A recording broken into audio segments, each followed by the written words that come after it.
Okay, so it's not just respiratory diseases, it's things like diabetes and heart disease that can hurt you as well. That surprised me. I thought it might go for the respiratory system. Is that because if pneumonia sets in, then it's going to be anything that could potentially Yeah, kill you? yes. I think these people are generally weaker altogether, physiologically speaking. But with high blood pressure, there may be something to do with the receptors that the virus fits into. So in the respiratory tract, there are receptors called ACE2 receptors, and the virus binds into those ACE2 receptors. That's how the virus gets into the cells of the body. And these ACE2 things are to do with blood pressure physiology. So there may be some complicated things going on there that I certainly don't fully understand at the moment.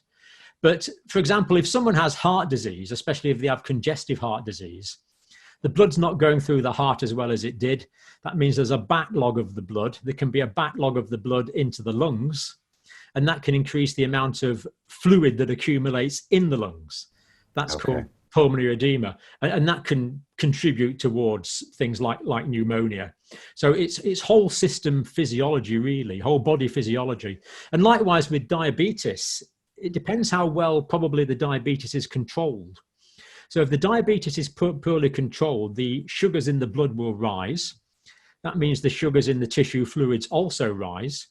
And the white cells, the immunological cells that normally move through the tissue fluid to attack viruses and bacteria, aren't able to migrate as well in sugary environments.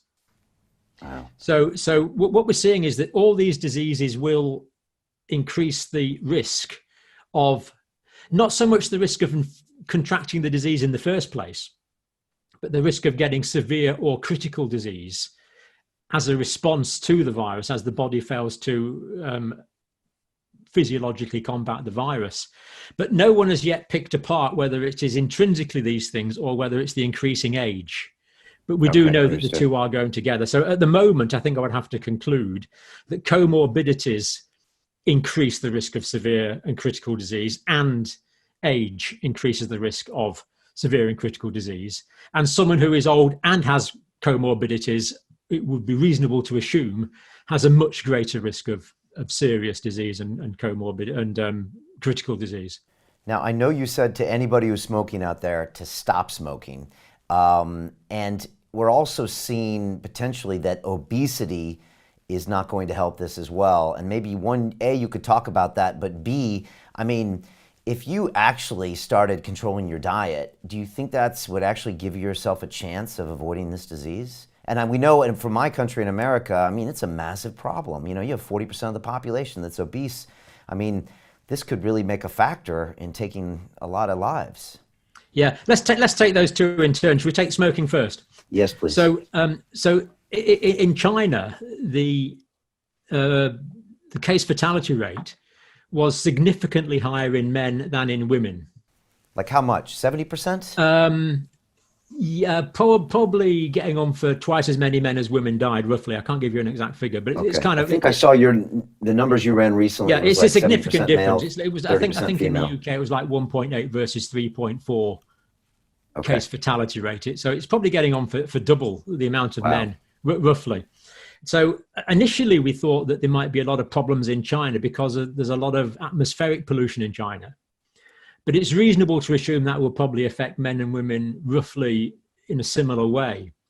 But in China, men smoke quite a lot. There's quite a lot of male smoking in China. But in Chinese culture, it's considered a bit impolite for women to smoke. So the prevalence of female smoking in China is much less. And also in the Italian situation, part of the problem there might be, I can't give you official figures on this, but anecdotally, certainly when I was in Italy, everyone seemed to be smoking.